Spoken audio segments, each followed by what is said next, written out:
نبی صلی اللہ علیہ وسلم گھر کے کام کاج میں اپنی بیویوں کا ہاتھ بٹاتے تھے۔ نبی صلی اللہ علیہ وسلم اپنی بیویوں کی کڑوی کسیلی باتیں اور طرز عمل خندہ پیشانی سے برداشت کرتے تھے۔ نبی صلی اللہ علیہ وسلم اپنی بیویوں کی بیماری میں بیمار پرسی کرتے تھے۔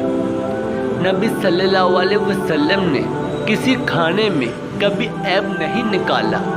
نبی صلی اللہ علیہ وسلم نے کسی بیوی یا خادم کو کبھی نہیں مارا۔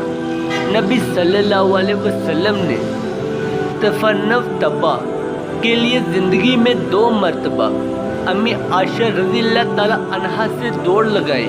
پہلی مرتبہ امی عائشہ جیت گئے اور دوسری مرتبہ آپ صلی اللہ علیہ وسلم جیت گئے۔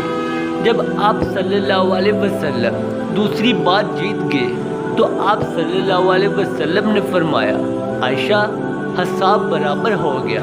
نبی صلی اللہ علیہ وسلم نے فرمایا، بیوی بچوں پر خرچ کرنا بھی باعث ثواب ہے، بیوی کے منہ میں کھانے کا لقمہ ڈالنا بھی باعث ثواب ہے۔ نبی صلی اللہ علیہ وسلم اس بات کو پسند فرماتے کہ مومن اپنی بیوی کے ساتھ ہنسے اور کھیل کود کرے۔ جو مومن اللہ تعالیٰ اور یوم آخرت پر یقین رکھتا ہے، وہ جب اپنی بیوی میں ناپسندیدہ معاملہ دیکھے تو اچھے طریقے سے کہے یا خاموش رہے۔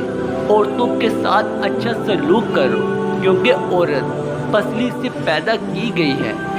تم اسے سیدھا کرنے لگو گے تو توڑ بیٹھو گے۔ عورتوں کے ساتھ اچھا سلوک کرو،